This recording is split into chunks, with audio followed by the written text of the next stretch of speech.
Welcome to Penrose Learning, where we make understanding easy.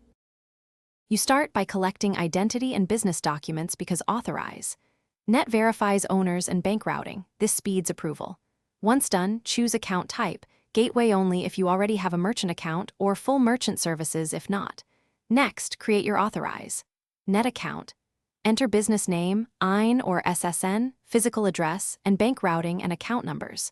Make sure the legal business name matches bank records to avoid delays. After submitting these basics, you'll move to verification and integration steps. You'll now pass underwriting, upload required documents, and respond to any reviewer questions promptly, since slow replies delay activation. Once approved, generate API login ID and transaction key in the merchant interface. These authenticate your site.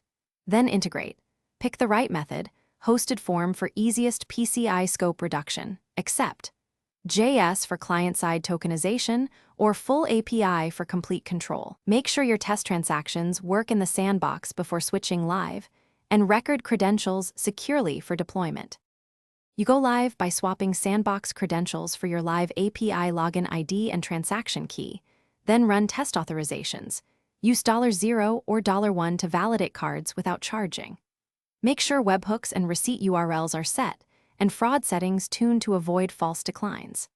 If transactions fail, first verify keys and account status in the merchant interface, then review API error codes and gateway logs. If a bank block or hold appears, contact the acquiring bank and authorize. Net support. One key tip: clear credential cache. Thanks for watching. If this was helpful, leave a like and consider subscribing. See you next time.